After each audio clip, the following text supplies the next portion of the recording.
As-Sabiqunal Awwalun itu kalau kalian bahasa kalian ya founding father gitu ya, founding father. Jadi kitalah orang yang pertama kali mendirikan prodi matematika. Podcast Matematika dipersembahkan oleh Himatika Algebra UIN Sunan Ampel, Surabaya. Assalamualaikum warahmatullahi wabarakatuh. Kembali lagi di Podcast Matematika dengan saya sebagai host yaitu Natasha. Kali ini di podcast ini kita akan kedatangan bintang tamu yang sangat luar biasa. Beliau itu merupakan guru saya, dosen saya. Saya berguru ke beliau itu tentang banyak hal, tidak hanya terkait dengan kuliah saja, namun terkait dengan fikih, agama, itu saya belajarnya ke beliau. Langsung saja kita sambut beliau. Assalamualaikum Pak Hamid. Waalaikumsalam warahmatullahi. Ya. Gimana kabar, Natasha? Oh, alhamdulillah baik Pak. Pak Hamid sendiri?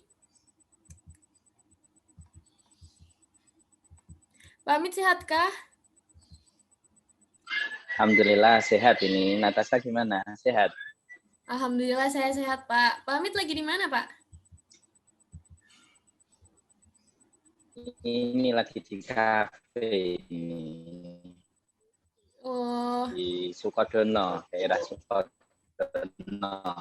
Oke, sebelum kita ke inti dari podcast ini, saya mau ngenalin dulu nih.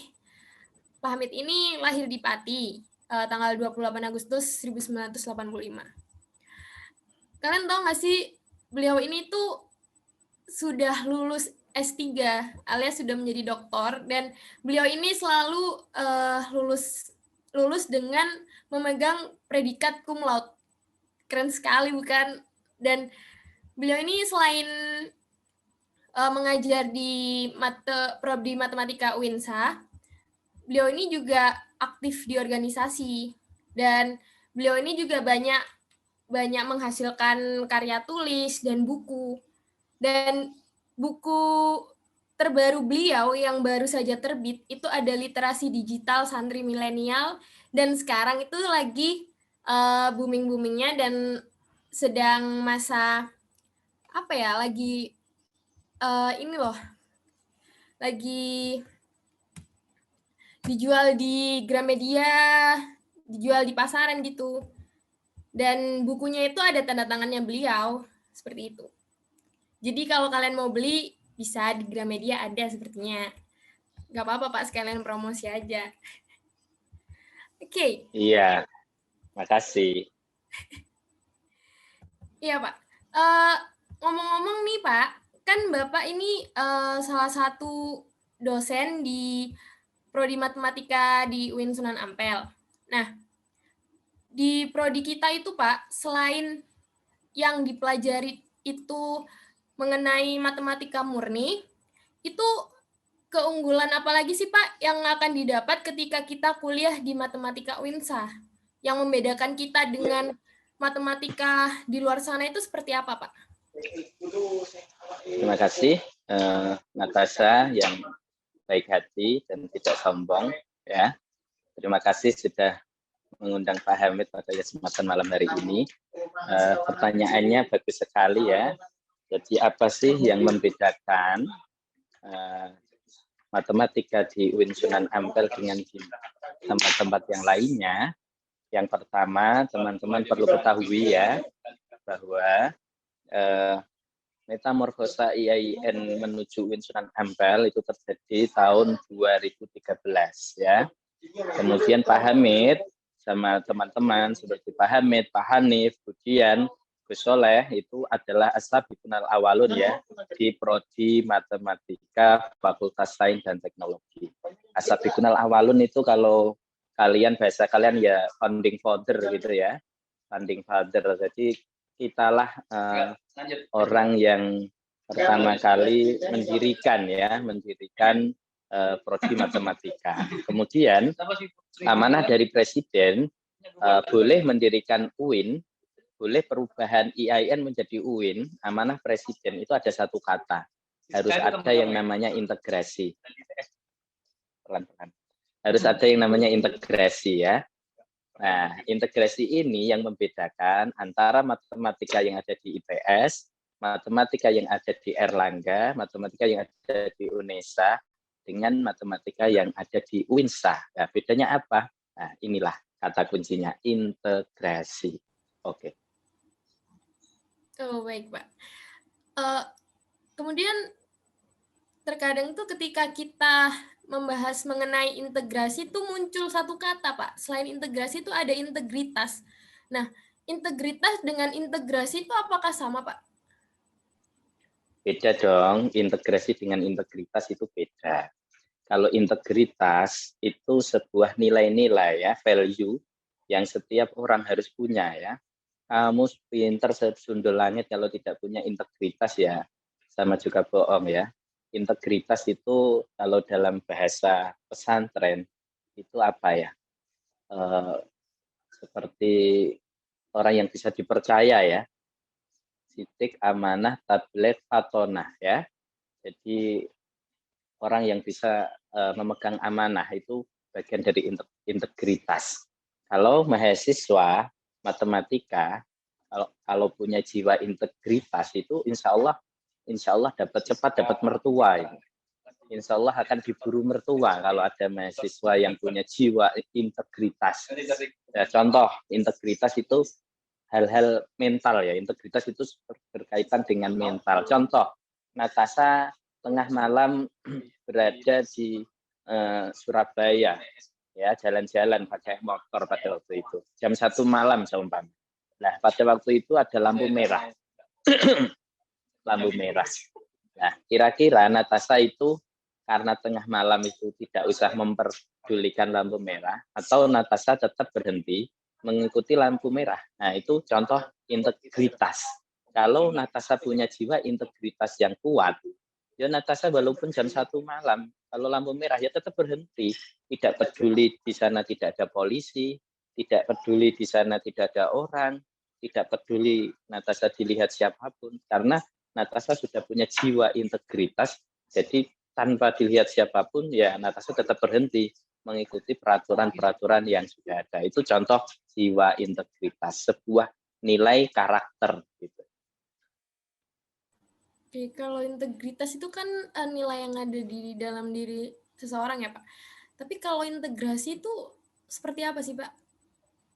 Ya, kalau integrasi, jadi gini, Rek. Jadi sebenarnya ilmu itu satu sebenarnya ya. Dari Allah itu inti dari itu.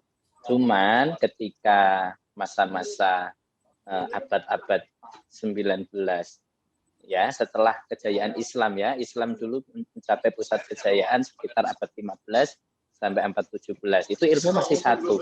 Tapi pasca itu ilmu itu ada namanya dikotomi ilmu. Ada ilmu umum, ada ilmu agama. Itu ada dikotomi ilmu. Kalau bahasa kalian ya perbedaan ya, ilmu umum, ilmu agama.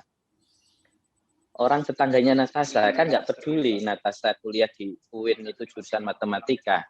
Yang mereka tahu Natasha itu kuliah di UIN Sunan Ampel.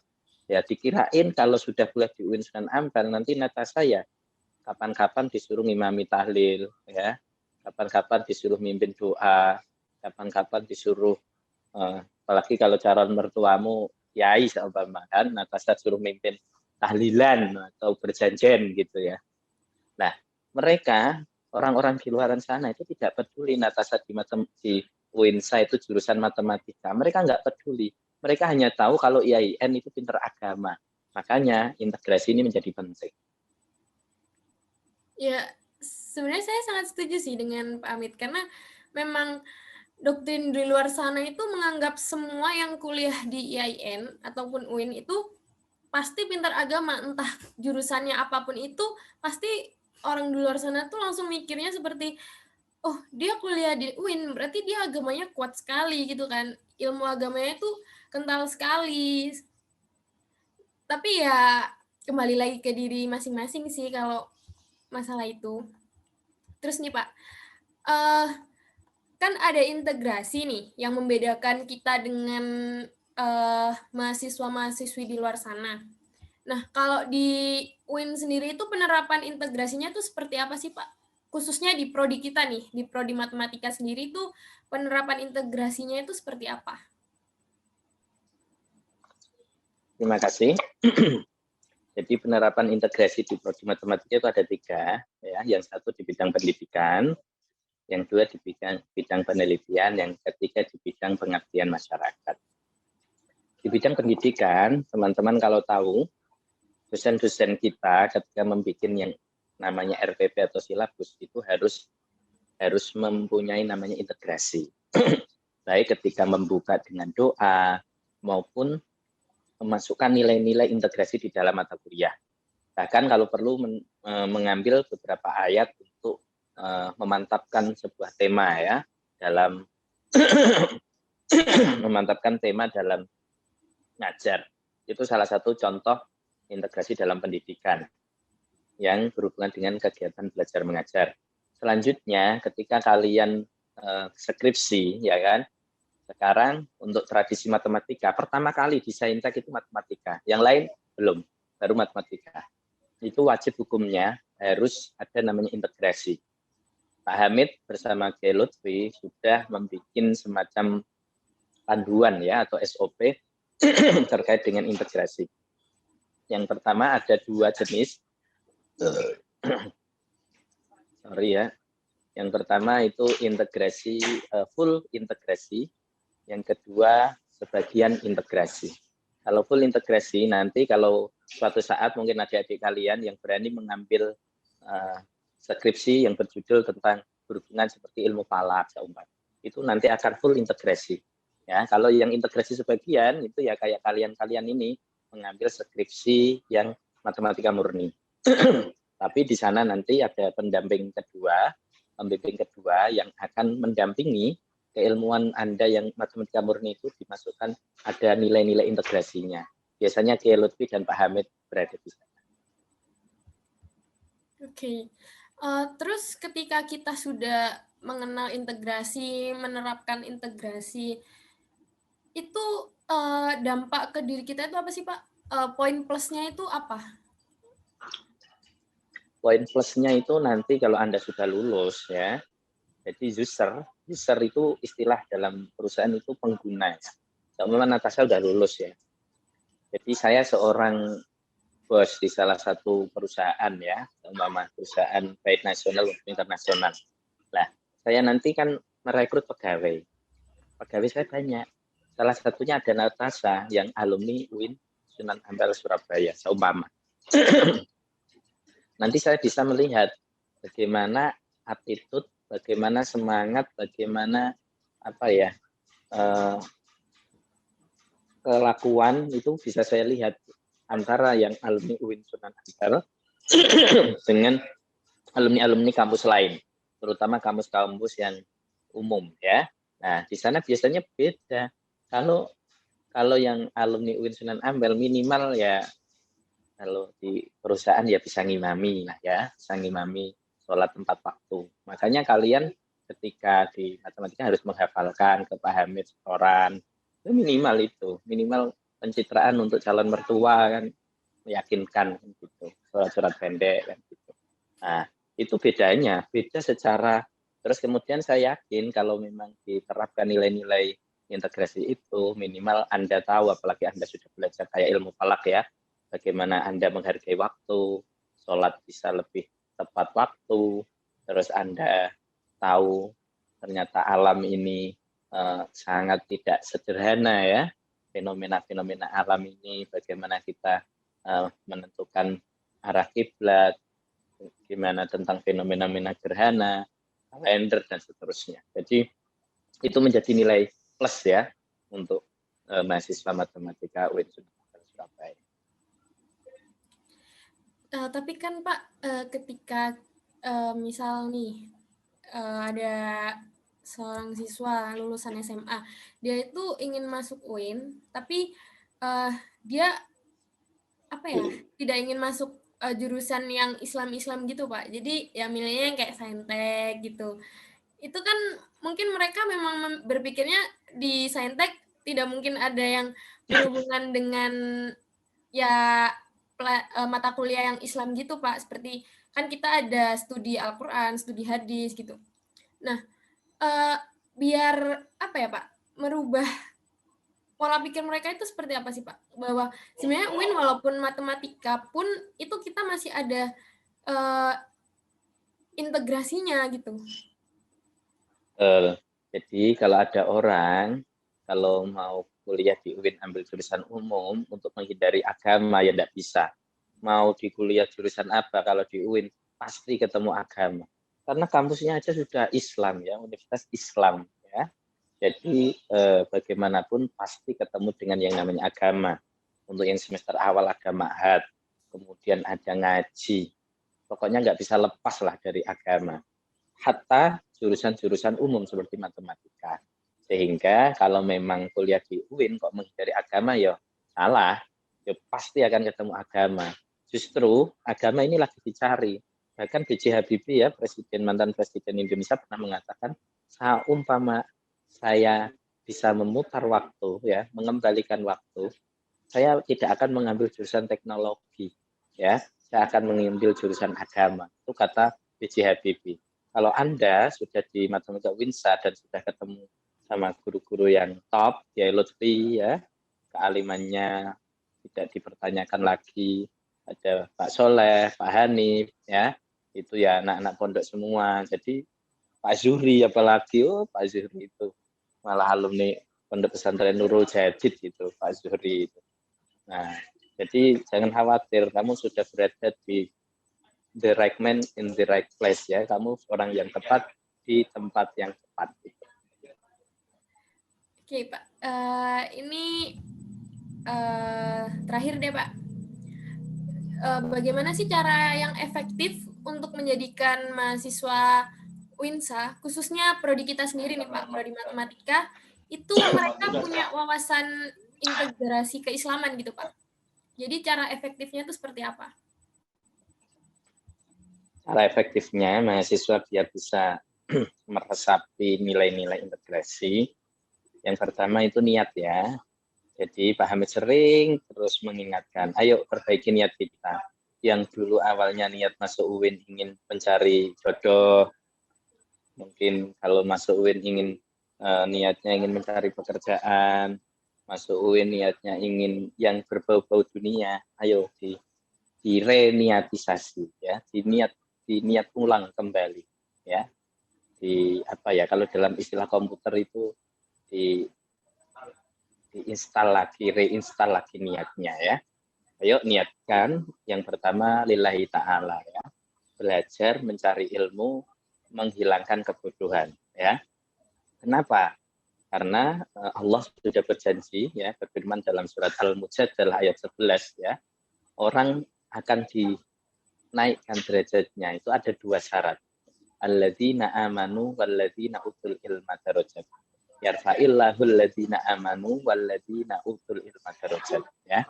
Jadi kalian pasti, karena ini dawuh Allah ya, ini janji Allah, sudah tidak insya Allah, pasti Anda pasti akan dinaikkan derajatnya oleh Allah. Syaratnya dua.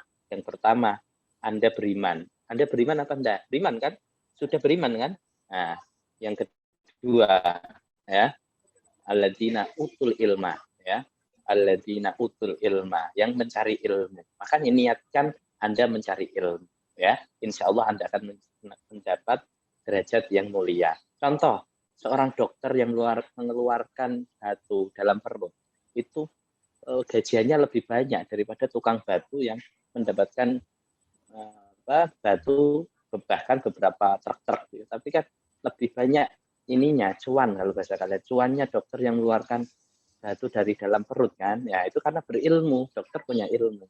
Nah, kalau kita melihat ini ya yang di dalam kitab-kitab itu Pak Hamid pernah membaca, belajar perbedaan keunggulan ilmu dengan harta itu banyak sekali. Salah satunya ilmu kalau dibagi semakin banyak, tapi harta kalau dibagi berkurang. Ilmu menjaga, harta minta dijaga, dan banyak sekali yang lainnya. Itu nanti di episode yang akan datang ya.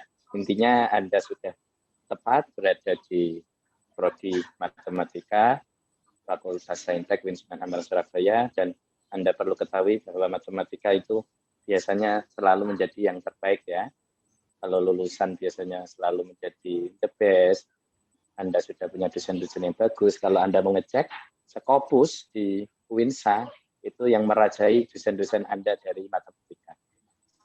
Sehingga Anda sudah beruntung dan sudah mendapatkan orang guru-guru yang tepat di prodi matematika.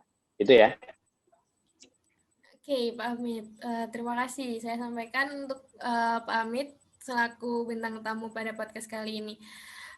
Dengan semua yang sudah dijelaskan oleh beliau itu, jadi apa ya, di matematika itu sebenarnya nggak cuma matematika aja. Jadi integrasi keislaman itu juga di sini dijunjung tinggi.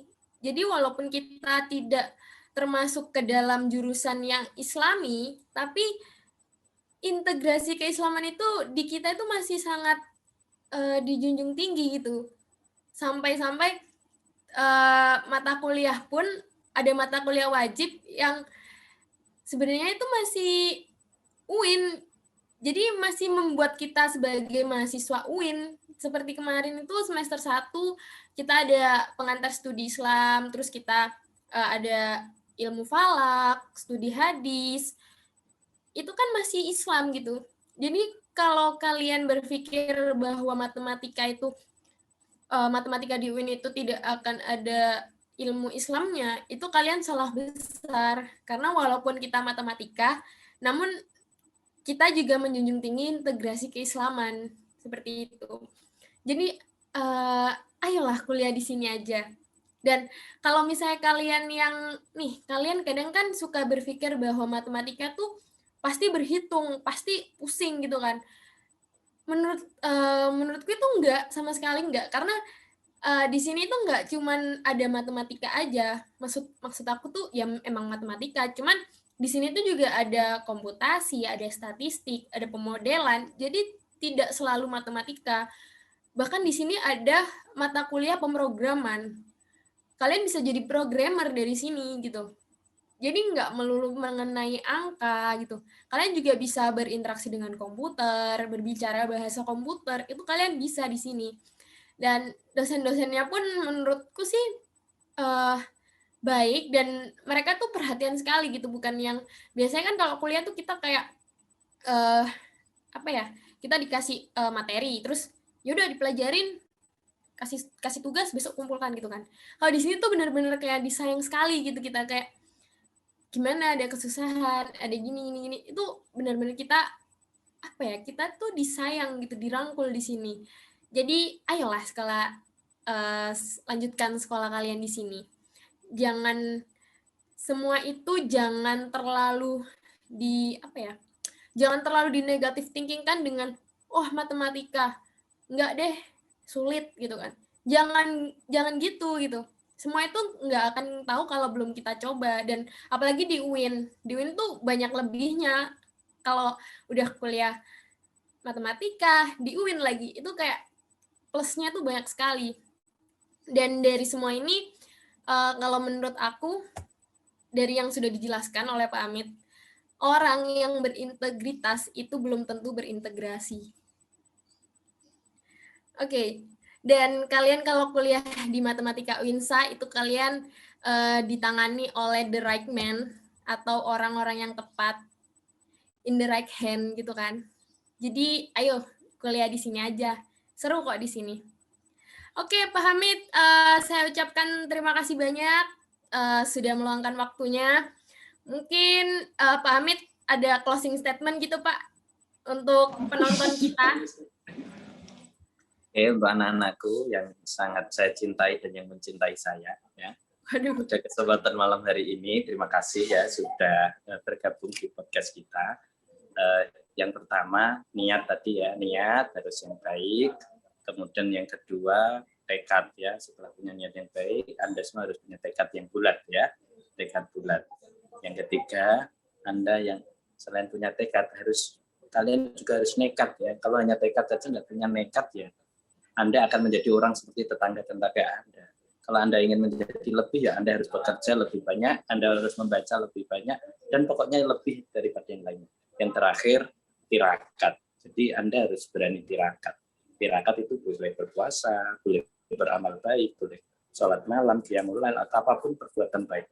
Insya Allah, ya itu dari saya ya. Jadi teman-teman matematika atau yang mau masuk ke matematika, insya Allah Anda sudah berada di jalan yang tepat ya. Terima kasih, mohon maaf. Akhirul kalam, wallahul muwaffiq ila aqwamit thoriq. Assalamualaikum warahmatullahi wabarakatuh. Waalaikumsalam warahmatullahi wabarakatuh. Oke, dengan closing statement yang sudah disampaikan oleh Pak Hamid, berakhir pula podcast kita pada hari ini. Jangan lupa untuk saksikan podcast selanjutnya dengan tema yang akan sangat menarik, dengan bintang tamu yang juga beliau itu seseorang yang luar biasa gitu. Dan beliau juga ya menurut saya sih keren sekali gitu, sosok yang sangat keren. Tapi sayang sekali sebenarnya bukan saya yang makan jadi host ya. Kalau saya yang jadi host mungkin ya saya akan sangat berterima kasih sekali, dan bertemu dengan beliau itu banyak yang ingin sekali saya tanyakan kepada beliau gitu. Tapi ya sudahlah, kita tunggu saja next episode di podcast matematika ini akan ada siapa, dengan tema apa yang akan dibicarakan. Kita tunggu saja lah nanti. Oke, jangan lupa ditonton untuk podcast selanjutnya, dan jangan lupa di-like video ini, karena ini di YouTube ya. Di YouTube dan di Spotify. Oke, gitu aja podcast kita kali ini. Terima kasih untuk kalian semua yang sudah mendengarkan dan menonton. Kalau ada salah kata, itu semua dari saya. Saya mohon maaf yang sebesar-besarnya. Akhirul kalam. Assalamualaikum warahmatullahi wabarakatuh. Sampai jumpa di podcast selanjutnya.